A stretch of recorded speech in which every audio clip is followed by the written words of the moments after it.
سلام به اهل ذوق و به اهل نظر. امروز در برنامه یکی از محققان اسلام شیخ محمد صالح پردل حضور دارند و فعلا استاد را خیر مقدم میگیم. بسیار خوش آمدید به برنامه ما. خیلی ممنون. و استاد عزیز، خواستیم صحبت ما در مورد عقل و علم باشد.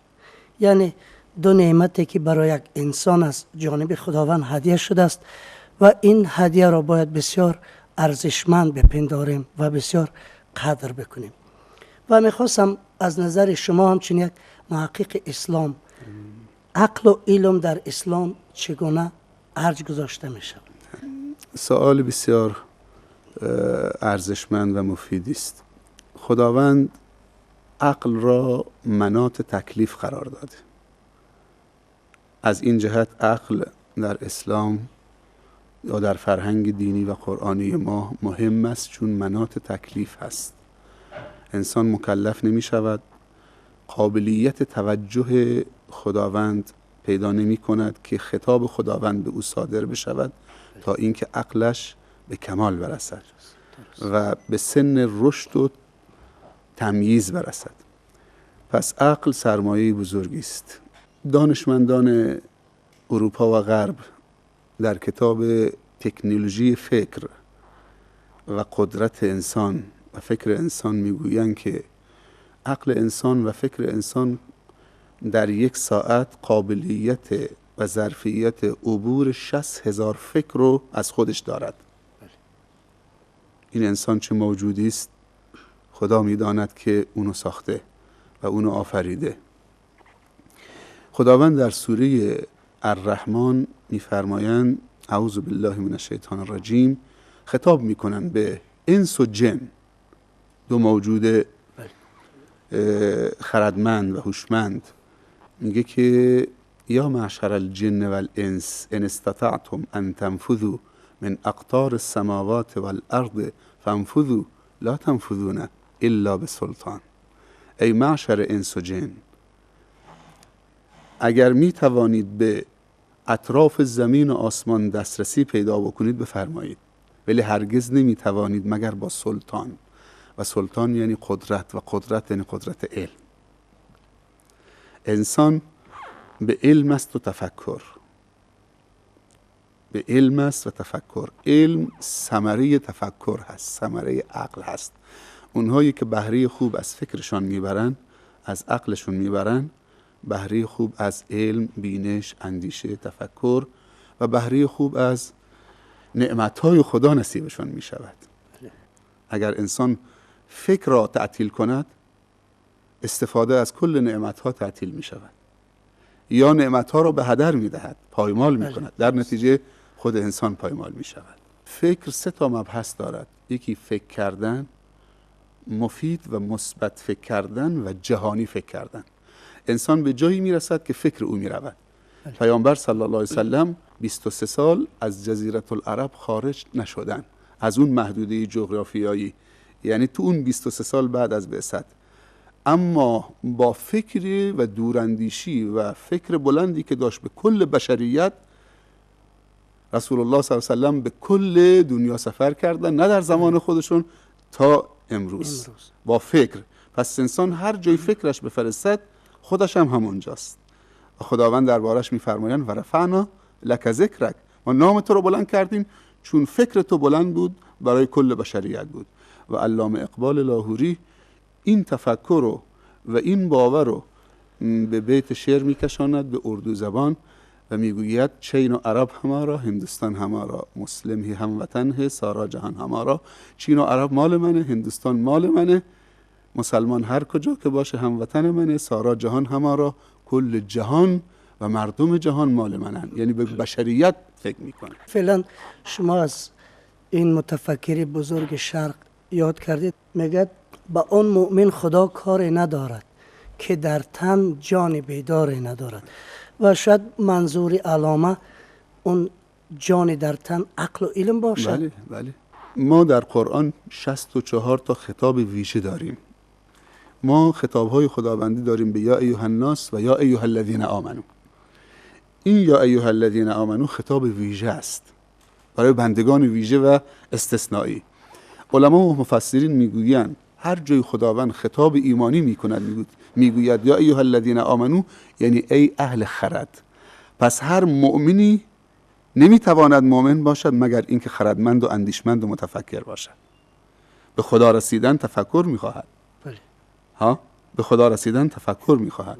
پس انسان مؤمن یعنی انسان عاقل.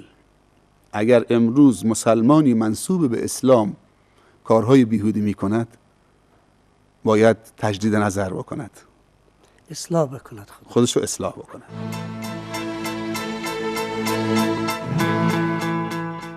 اسلام بیشتر اجتهاد را، یعنی فکر کردن، تفکر کردن را تبلیغ و تشویق میکند. درسته؟ ولی علت چی بود که چند مدت درها برای اجتهاد بسته بودن؟ خودمون نخواستیم فکر بکنیم. فکر که تعطیل نمی شود. فکر در اختیار من و توست. هر وقتی بخواهیم میتونیم فکر بکنیم. پس هر وقتی ما نخواستیم که عقل رو تعطیل بکنیم، میتونیم فکر بکنیم، اما با ابزارش. در تفکر بسته نیست. در نتیجه ما اگر قرآن رو بررسی بکنیم، قرآن دستورالعمل زندگی مسلمان است و کتاب خاتم هست و بعد از قرآن دیگه کتابی نیسته. خب این قرآن با در طول زمان جوابگوی متطلبات و مستحدثات جدید باشد، عصری باشد. در نتیجه خیلی از آیات قرآن برای صحابه مشخص نبود، چون برای اون روز نبود، بلکه برای روزهای ماست. پس قرآن مصدری است که و سنت مصدری است که برای طول زمان هست. خب استفاده از این قرآن باید منوط به تفکر متفکران باشد، یعنی هرچی بیشتر غوص بکنن، تعمق بکنن. افلا یتدبرون القرآن ام علی قلوب اقفالها. اصلا پیامبر صلی الله علیه وسلم 13 سال در زندگی مکی خودش در مکه به عرب ها نگفت که خدا بپرستید، اونها رو فکر کردن یاد داد که بتونن فکر بکنن. در ابتدا 13 سال فقط به عرب ها که لقب جاهلیت گرفته بودن به خاطر که فکر نمی کردن و وظیفه فکر رو تعطیل کرده بودن، فقط 13 سال فکر کردن به اونها یاد داد. وقتی که فکرمند شدن و فکر رو دوباره، وظیفه فکر رو که فکر کردن است و مثبت فکر کردن است، دوباره چه بالاخره انجام گرفت و فکرشون فعال شد، خودشون راه انتخاب کردن. بعد از 13 سال که فکرمند شدن، پیامبر هجرت کرد به مدینه، به یثرب. اینا هم دنبالش رفتن دیگه فکرمند شدن، دیگه فکرمند شدن، دنبالش رفتن. یعنی از جوهر آگاه شدن. انسان هر وقتی که فکرمند بشه راهش رو پیدا میکنه. وقتی که فکر رو تعطیل کرد عقب میفته. در سال 2001 میلادی کشور فرانسه 5 میلیون دلار به روشنایی برج ایفل که رمز فرانسه هست افزود. بعد یک ساعتی اونجا نصب کرده بودن، این عقربه ساعت ثانیه ها رو میشمارد. 10 ثانیه برای وارد شدن به سال 2001، 9 ثانیه، 8 ثانیه، 6، 7 ثانیه تا رسید به 1 ثانیه. کل ملت فرانسه هم تماشا میکردن. میدونی پیامش چیه؟ این 1 ثانیه وارد شدیم به سال 2001. پیامش با اون 5 میلیون دلار روشنایی که و چراغانی که برج ایفل چراغانی کرده بودن، پیامش این بود که ما میخواهیم در سال 2001 دولت و ملت فرانسه در دنیا بدرخشد، اما زمانی میدرخشد که از ثانیه های سال 2001 مردم فرانسه استفاده بکنن. خب اگه فکرمند نباشن که نمیتونن استفاده بکنن. این فرهنگ ماست، استفاده از فکر. ولی ما فکر رو تعطیل کردیم، مقلد کور شدیم. میخوام یه چیزی برامون آماده بکنن، چشممون ببندیم، تو دهنمون هم بذارن. نمیشه. فکر فطری است یا کسبی؟ یعنی فکر و عقل در انسان. عقل خداوند در انسان نهاده. هر کسی نکن روزی 2 تاست. یکی روزی که براش تلاش میکنید و یکی روزی که خودش میاد. ولی فکر یک سرمایه خدا داده. این فکر با فکر کردن و تمرین کردن و تعمق و نظر فعال می شود، رشد می کند. یعنی فکر انسان قابلیت رشد دارد و رشدش با تمرین کردنه، با فعال کردن فکره، با تست کردن هوشه. اینجاست که خداوند در قرآن می فرماید سنوریهم آیاتنا. خداوند چشم و گوش و حواس و دروازه هایی برای فکر قرار داده. پس فکر انسان خداوند میگه میدان تفکر 2 تاست، سومی ممنوعه. 3 تا میدان تفکر داریم. خداوند میگه سنوریهم آیاتنا فی الآفاق و فی انفسهم حتی یتبین لهم انه الحق. ما نشانه های قدرتمون رو در آفاق و انفس به اونها نشون میدیم تا ثابت بشه به اونها که این حقه و حقیقته. پس میدان تفکر برای فکر کردن است. خدا عقل داده که فکر بکنیم و دل داده که دوست بداریم. خب حالا دل داده دوست بداریم، دوست نداریم، دشمنی بکنیم، چی میشه؟ دنیا به هم میریزه. عقل داده که فکر بکنیم، فکر نکنیم، دنیا آباد میشه؟ نه، آباد نمیشه. اصلا با یه نفر فکر میکنه ولی فکر منفی میکنه، دنیا آباد میشه؟ دوباره ویران میشه. برعکس. پس باید فکر رو فعال کرد و مثبت و مفید فکر کرد و جهانی فکر کرد برای همه بشریت. اونجا من گفتم که فکر انسان مثل چتر نجاته. اگر کماندوی خودش رو از هواپیما میندازه پایین، اگر این دکمه رو فشار نده که چتر باز نشه، سقوط میکنه. بله. فکر انسان همینه. با وجودی که انسان فکر داره، خودش فکرشو داره حمل میکنه، ولی اگر فکر بسته باشه، فکر باز نشه، فکر با چه باز میشه؟ با تفکر در آفاق و انفس. مثالهای زیادی در قرآن هست که میشه اشاره بهش کرد وقتی انسان فکر میکنه.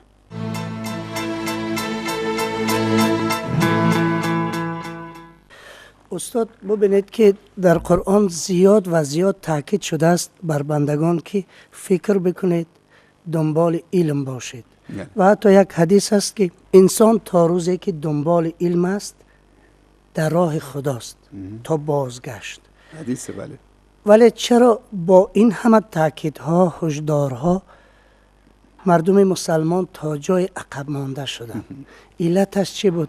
من جا داره تبریک بگم استقلال این کشور عزیزمون که 18 سال از استقلالش گذشته و بله. ما الان در شرف 19 سالگی از استقلال، چند ماه بله دیگه بله. جشن 19 سالگی استقلال این کشور عزیزمون داریم میگیریم. جمعیت کشور تاجیکستان 7 میلیون و نزدیک به 300 هزار نفره. جمعیت کمی از نظر حیث عدد و وسعت جغرافیاییش، مساحتش 143,100 کیلومتره اگر اشتباه نکنم. این هم مساحت خیلی کمه در مقایسه با کشورهای دیگه. اما امروزه میگن توسعه و وسعت یک کشور نه به نفوسشه، نه به وسعت جغرافیاییش، به توسعه فکر و وسعت و بلندی فکر ساکنین اون کشوره. ما کشور آلمان، من آمار دادم، تحقیقات نشون داده که کشور آلمان از هر 1 میلیون نفر جمعیتش 6,000 ژن برتر دارد، یعنی 6,000 پروفسور مثل امام اعظم. کشور ژاپن، کشور ایتالیا 5,000 خورده ای. اما ممالک اسلامی از هر 1 میلیون نفر 1 پروفسور، 1 تا 1.5 تا 2.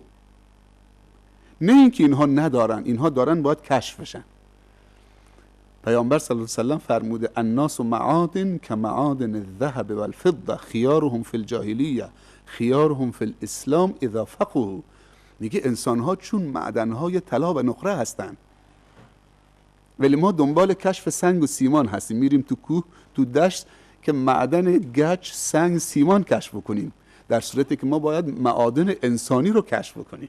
اون وقتی که ما فکر نمی کنیم، البته ما همیشه میگیم استعمار استعمار استعمار، دیگران نخواستن ما فکر بکنیم، ولی الان که مانع من میشه که من فکر بکنم یا نکنم؟ یعنی این بهانه نمیشه. این بهانه نیست.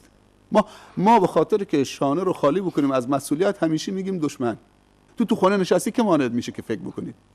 امام ابن سینا میگن پدرش همیشه بهش میگفت تو نابغه میشی پسرم، تو نابغه هستی، تو نابغه هستی، تو نابغه هستی. باورش شد، اعتماد به نفسش رفت بالا. متفکرین جهان میگن استعداد و هوش انسانها 99% از متوسط به بالاست، فقط 1% به پایینه. این اختراعاتی که در دنیا رخ داده همش نتیجه 2-3% فعال شدن فکر انسان هاست. اولین کسی که فکری پرواز کردن و بال زدن در آسمان رو اختراع کرد شخصی به اسم عباس ابن فرناس اندلسی اسپانیایی بود، از مسلمان بود، عباس، که به فکرش رسید که انسان میتونه پرواز بکنه و رفت بالای تپه کوهی بالی مصنوعی درست کرد، یه مقداری پرواز کرد. حدوداً 100 سال 100 خورده سال پیش برادران رایت، ویلبر رایت آمدن، آلمانی هن، هواپیما رو اختراع کردن، ولی اون فکره پرواز رو کسی دیگه اختراع کرده. خداوند در قرآن میفرمایند اعوذ بالله من الشیطان الرجیم، برای علمایی که و دانشجویی که این کلامو میشنون که دیدشون نسبت به قرآن به عنوان یک کتابی که فقط برای یک سری چیزهای نمیدونم برای فال گرفتن، متاسفانه امروز قرآن رو برای فال گرفتن و برای تعویض نوشتن و برای نمیدونم تبرک و بوست زدن و گذاشتن و درست برای این نیست. خداوند میفرمایند والخیل والبغال والحمیر لترکبوها و زینه و یخلق ما لا تعلمون. این آیه قرآنی است. میگه خیل و بغال و حمیر، اسب و شتر و قاطر و اینا در اون زمان به صحابه داره میگه، خطاب به صحابه است. به اون زمان میگه اینا اسبابا وسایلن برای نقل و انتقال و زینت. هدف از خلقت این وسایل نقلیه اون زمان، بله، چارپایان اون زمان. ولی دنباله آیه رو خوب دقت بکنین، اونایی که اهل علمن و اهل نظرن، میگه و یخلقو فعل مضارع است. فعل مضارع دلالت بر چی میده؟ بر آینده و استمراریت، یعنی یه چیزی در آینده شکل میگیره و استمرار پیدا میکنه. ما لا تعلمون، این نکته خیلی مهمه. خداوند به صحابه پیامبر 1400 خورده سال پیش میگه خداوند یه روزی در آینده وسایل نقلیه رو جدید خلق میکنه، عوض میکنه که شما نمیدانید، شما ندیدید، نیازی هم نداره که شما بشنوید و بدونید اون چیه و اون هواپیماست. پیشگویی خدا قرآن این و یخلقو وسایل نقلیه برای شما جدیدن خلق میکنه متناسب با زمان شما و وابسته به تفکر شما، فکر شما فعال میشه. پس زمانی ملت و دولت و کشور تاجیکستان عزیزمون باید جشن بگیره برای استقلالش که استقلال اقتصادی و فکری و علمی داشته باشد. با دیدی که از رئیس جمهور شما من دیدم، من امروز کتابخانه ملی شما حکیم فردوسی رو بازدید کردم، خیلی خرسند شدم، خیلی امیدوار شدم. امیدواریم از اونجا بود، خوشحالیم مضاعف شد وقتی که منو بردن اونجا، کتاب‌هایی رو نشونم دادن، چیده بودن رو میز، گفتن ایشون تألیفات و نوشته های جناب عالی رئیس جمهور محترم ماست. و وقتی اون مقاله چند صفحه‌ای که خود رئیس جمهور در افتتاح جلسه این کنفرانس رو قرائت کرد، من فهمیدم که ایشون عالمن و علم دوستن و عالم دوستن و متفکرن و آینده نگرن. و این کنفرانس پدری وقتی که 500 تا عالم و متفکر از جهان اسلام و از جهان 50 کشور دعوت میکنه، هزینه میکنه، میاره تو کشورش، میخواد نسل آینده رو با علما آشنا بکنه، با متفکران آشنا بکنه و این بچه ها رو بیاره به علما بگن که برای اینها دعا بکنید تا اینها هم نابغه بشن، عالم بشن، حرفی برای گفتن داشته باشن، تا امامشون رو بشناسن. امام ابو حنیفه بچه بود، در خواب دید که قبر پیامبر رو داره نبش میکنه، خاک برداری میکنه. بعد یک دفعه از خواب پرید، خیس عرق شده بود، دوید به طرف مادرش گفت که چی شده پسرم؟ گفت خواب عجیبی دیدم. گفت خوابت چی بود؟ گفت که قبر پیامبر رو داشتم خاک برداری میکردم. مادر وحشت زده شد، دست پسرش گرفت بش بیا عالم، گفت این تفسیر خواب پسر من بکن. گفت شما آرام باشید، این پسر شما آینده بزرگی دارد، این تشنه میراث پیامبره، این داره جستجو میکنه، خاک برداری میکنه که به میراث پیامبر برسه و میراث پیامبران فقط علم بود.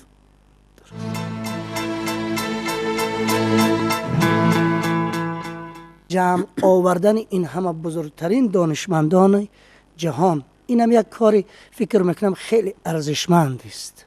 یعنی من در یک کلمه میخوام بگم که رئیس جمهور شما انسان ملهمیه. ملهم یعنی چی؟ یعنی این که این فکر تو ذهنش آمده، بهش الهام شده، خدا تو دلش انداخته. بله.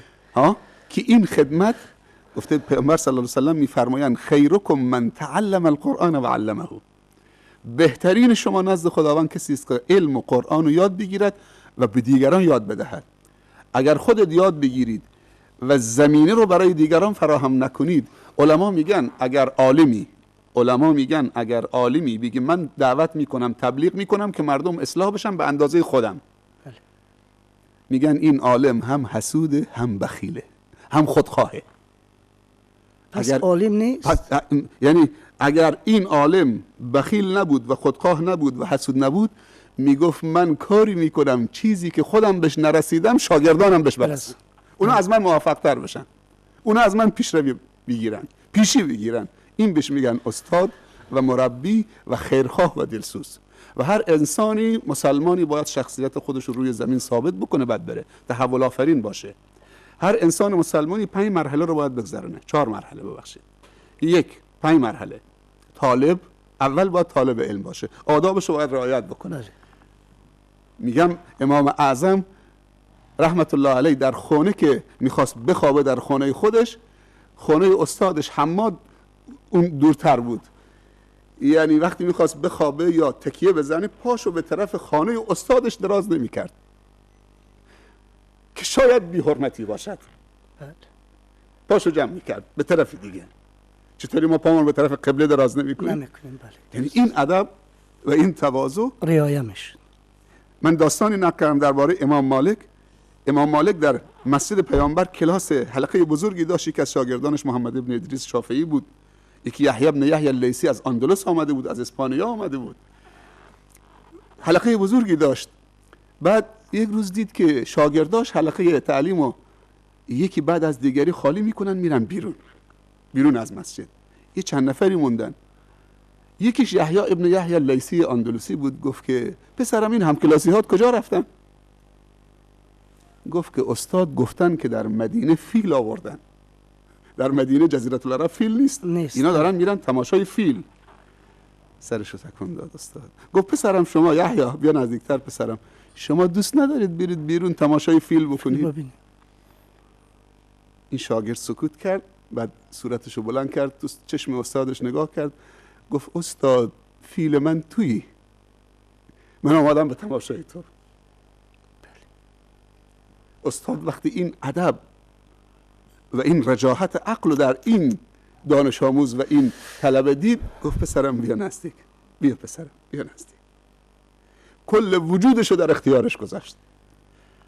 و این یحیی ابن یحیی اللیثی یکی از دانشمندان به نام مسلمانان شد و جهان شد. ادب خیلی مهمه. پس هر انسان مسلمانی باید 4 مرحله رو بگذرد. طالب علم باشد، اول آداب خودش دارد، بعد عالم میشه، بعد عامل بشه، بعد معلم بشه، بعد مربی بشه. فرق است بین معلم و مربی ها. معلم کلمات خوش که به روح هم میتونه بگه، بیاد مسائل علمی رو نقل بکنه، انتقال بده، این معلمه. ولی مربی کسی است که همراه تعلیم علم نفوذ معنوی دارد تو رعیتش، تو مردمش، تو شاگردش.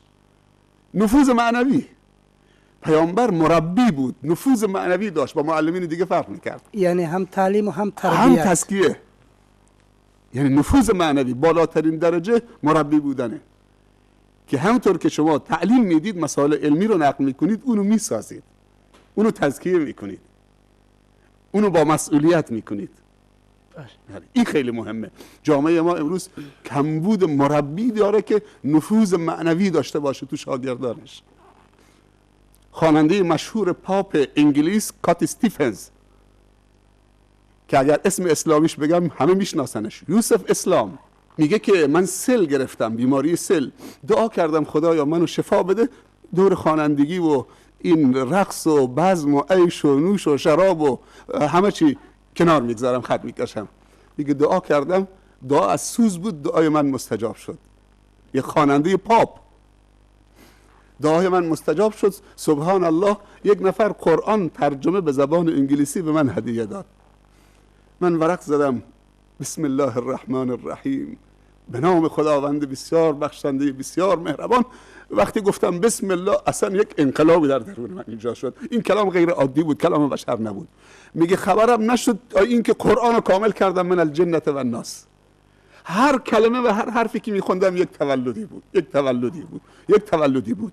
علما میگن شاگرد خوب و موفق تولد دوباره استادشه و فرزند خوب و صالح تولد دوباره پدرشه و رعیت خوب و بچه های خوب دانشگاهی تولد دوباره همون رئیس جمهورشونه که تکرار میشن وقتی که این خدمت رو بهشون بکنه.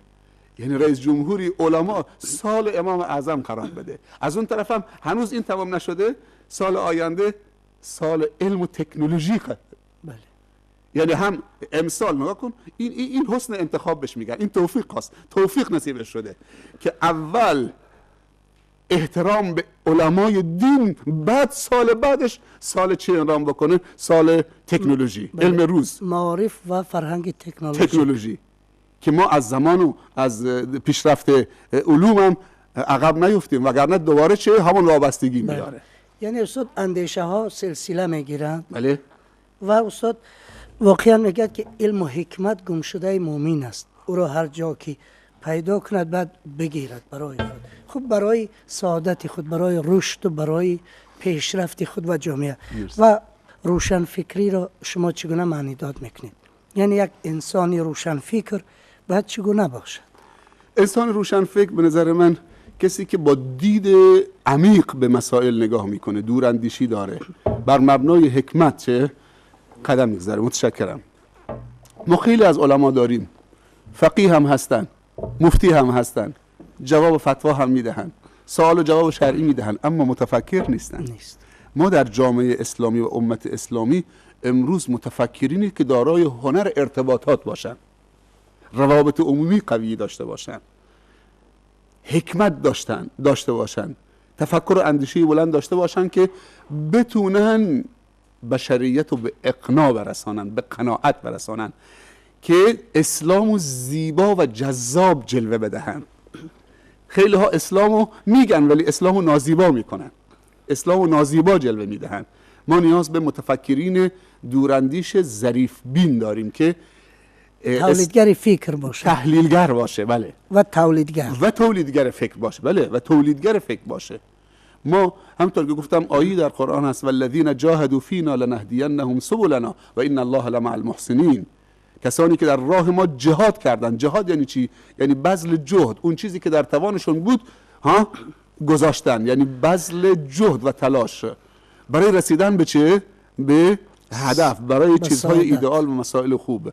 خداوند چی میگه؟ لنهدینهم سبلنا. ما راههای رسیدن به خودمون رو نشونشون میدیم. علما میگن جهاد 5 تا جهاده: جهاد مالی و اقتصادی، جهاد تعلیمی با همه ابزارش و جهاد تبلیغی با همه ابزارش. این الان یک جهاد تبلیغی است. اینا ابزار تبلیغن. بله. ما نباید از اینا عقب بمونیم.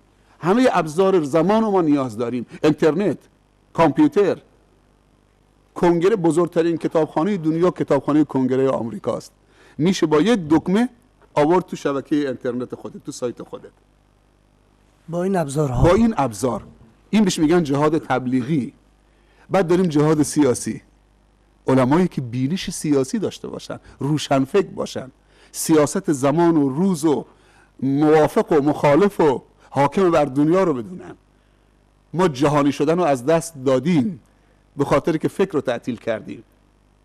فکر میکردیم که نمازی بخونیم کافیه، یا تسبیح دست بگیریم هر کسی بیشتر ذکر کرد. ذکر یعنی تفکر، نه اینکه تسبیح و شمردن،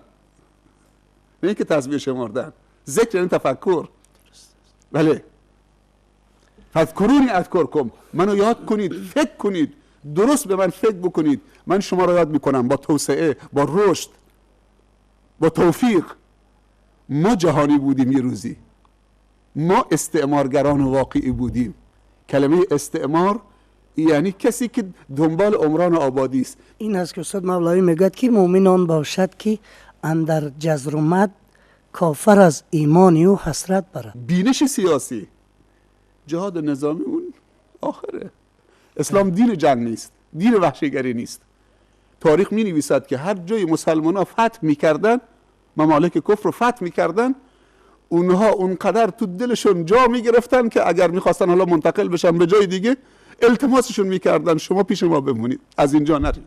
ابو سفیان و هند بعد از 21 سال مبارزه با پیامبر و دعوت پیامبر صلی الله علیه و سلم وقتی که رسول الله آمد که مکه رو فتح بکنه در سال 8 هجری 10,000 نفر مجاهد همراهش بود، اطراف مکه شب موندن، آتش روشن کردن که صبح وارد بشن. ابو سفیان و هند همسرش، هند جگرخوار، جگر حمزه رو خورد، به دندان گرفت. رفتن بالای خونه، از اونجا دور مکه رو نگاه میکردن شب که 21 سال مبارزه، امروز همون محمدی که ما بیرونش کردیم، مال و اموالش مصادره کردیم، آمده که مکه رو بگیره. فکر میکرد که محمد مثل خودشه. اسلام دین شمشیر نیست، دین قلمه. نون و القلم ما یسطرون. دین معرفته، دین محبته. این مرد و زن با هم دیگه صحبت میکردن. بعد یک دفعه یکیشون به دیگری گفت، حالا مهم نیست، 2 تا جمله گفتن. ابو سفیان به زنش گفت، زن، روزی که محمد رو از مکه بیرون کردیم دل اهل مکه هم با خودش برد. زنش بهش گفت، مرد، بعد از 21 سال مبارزه من میبینم که اسلام از کانال دل وارد میشه، دل رو تسخیر میکنم. بعد آمدن پایین. فرداش صبح شد، رسول الله صلی الله علیه و سلم به صحابه به 10,000 مجاهد میتونستن که مکه رو به خاک و خون بکشونن، ولی اون که ملوک نیست، اون پیغمبره، اون رحمتا للعالمینه، فرق میکنه با ملوک دنیا، پادشاهان خودخواه و متکبر دنیا، فرق میکنه. اون رحمتا للعالمینه، حتی برای ملوک و پادشاهان دنیا هم رحمتا للعالمین بود. گفت کسی شمشیرش نشونه کسی نده تو مکه که او حب انتقام بیاد، شمشیرها تو غلاف. جلو افتاد، یه چوبی دستش بود، این آیه رو تلاوت میکرد، قل جاء الحق و زهق الباطل ان الباطل کان زهوقا. بگو حق آمد، باطل نابود شد، ناپدید شد. ان الباطل کان زهوقا، حق مندگاره و باطل ناپایداره. بعد وارد شد، رفت با همون چوبی که دستش بود فکر جاهلی رو سرنگون کرد. اونجا بت‌ها رو سرنگون کرد. بت یعنی چی؟ یعنی افکاری که تبدیل به بت شده بود در درونشون، بعد تبدیل به سنگ شده بود. رفت روی پله بالا ایستاد، خطبه خوند، سخنرانی کرد، موعظه کرد. حالا اهل مکه همه ایستادن. سکوت فرمان شد، گفت یا معشر قریش ما تظنون انی فاعل بکم اليوم. شما چه گمان میکنی درباره من 10,000 نفر همراهشا؟ امروز من چه کار میکنم در حق شما، در برابر شما؟ یک نفر بلند شد از وسط، از کفار، گفت اخون کریم و ابن اخ کریم. سبحان الله، 21 سال با او جنگیدن، بیرونش کردن، ولی اونو میشناسن، میگن اخون کریم و ابن اخ کریم. تو برادر بزرگوار و با گذشتی ما هستید و بزرگواری و گذشت رو از تو سراغ داریم. و ابن اخ کریم و پسر برادر کریم و بزرگوار و با گذشت. پیامبر نگفت حتی مسلمان بشید. خوب دقت بکنید، اسلام تحمیلی و اجباری نه، نفاق ایجاد میکنه. گفت اذهبوا فانتم الطلقاء، همتون برید که آزادید. وقتی عفو عمومی صادر کرد، حالا کسی نمیره. گفتن این عظمت فقط در اسلام. همه اونجا رو به قبله علم و ادب و اخلاق و بزرگواری ایستادن و گفتن این اخلاق زمینی نیست، این اخلاق بالاست. اشهد ان لا اله الا الله و اشهد انک رسول الله. جالبتر از این، ما وقتی کسی به ما بد کرده، بعد ضعیف می شود، ما انتقام از او میگیریم. اما پیامبر صلی الله علیه و سلم از این صاحب منصبان انتقام نگرفت. آمد 3 تا جمله گفت. گفت هر کسی به مسجد پناهنده شد در امانه. هر کسی رفت به خانه خودش پناهنده شد، در رو قفل کرد، در امانه. و هر کسی پناهنده شد به خانه ابو سفیان بزرگ مکه، در امانه. یعنی ابو سفیان رو کاری کرد، اون بزرگ بود، نگفت بهش مؤمن بیا مسلمان بشو، گفت هر کسی به خانه ابو سفیان بزرگ قریش هم پناهنده شد، اون در امانه. اون قدر بهش احترام قائل شد که ابو سفیان دیگه تسلیم شد.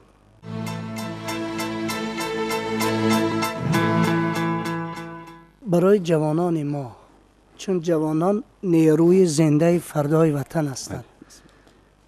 شما چی نظر دارید و چی گفتنی هستید؟ طلبه هایی که از دنیا خبر ندارن، نماز میخونه اما از دنیا خبر نداره، این بازم ما مشکل داریم. متخصص هست، متفکر هست، اما از دین دوره. اینم نه. متخصص و متعهد، یعنی کسانی که هم پایبند مسائل دینی باشن و اخلاقی و ارزشی باشن و هم اهل فن و تخصص باشن. من دوستی داشتم از مناطق شیراز، پیرمردی بود، ایشون هجرت کردن به امارات. ایشون تعریف میکرد از فرزندانش، میگفت روزی که فرزندانم میخواستم بفرستم آمریکا برای تحصیل، 3 تا پسر دارم. گفتم دست بده بابا، من کل زندگی میفروشم، خرج تحصیل تو میکنم، کسب علم تو در آمریکا میکنم، تو هم یه دست به من بده.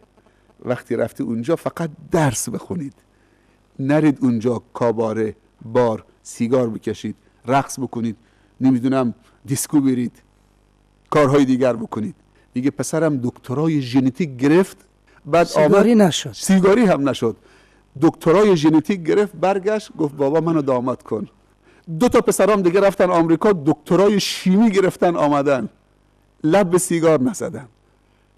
3 تا پسر، 1 دکترای ژنتیک، 2 تا دکترای شیمی، مؤمن. میگفت این سرمایه. من تعهد دادم، اونم تعهدشون عمل کردن، درس خوندن، برگشتن، هر 3 تا پروفسور شدن.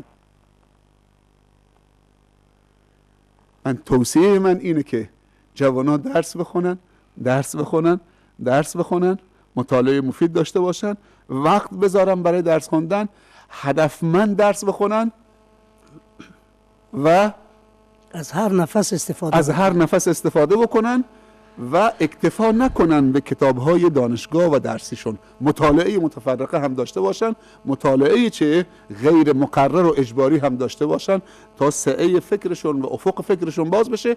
و من تأکیدی که دارم رو زبان، هر زبانی غیر از زبان مادری یاد بگیری، دنیایی است و وسعت فکر چند برابر میکنه. یعنی فکر جهانی میتوانی کرد. فکر جهانی، زبان انگلیسی، زبان عربی، زبان خودت، حداقل 3 تا زبان. میگم چیزی که از خودمون گذشته باید نگذاریم از فرزندانمون بگذره.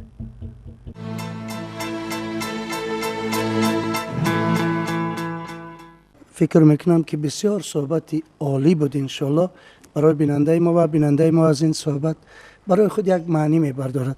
یعنی انشالله مستفید شد از این صحبت و تفکر میکند که پس چه باید کرد، یعنی رسالت انسان در این دنیا برای چیست. بازم از شما یک جان تشکر، چون خیلی ممنون. منم تشکر. وقت بسیار قیمتی خود را دریغ نداشتید و دعوتی ما را پذیرفتید. زنده باشید استادی عزیز. خیلی ممنون. منم از همه شما و در رأس این برنامه خود جناب عالی ریاست محترم جمهور که ما رو دعوت کردن و با مردمش معرفی کردن، ما رو در کشور خودش و جمع ملت خوب خودش قابل دونستن، لایق دونستن. من بی نهایت تشکر میکنم و برای دولت و ملت عزیز و دوست داشتنی تاجیکستان که خانه دوم خودم میبینم و کشور دوم خودم میبینم، آرزوی موفقیت و سربلندی و عمران و آبادی در همه زمینه‌های زندگی مادی و معنوی از خداوند متعال دارم و امیدوارم که همه ما و شما در همه امورات زندگی خاتمه به خیر بشیم. التماس دعای خیرم از کل مردم تاجیکستان دارم. تشکر بسیار.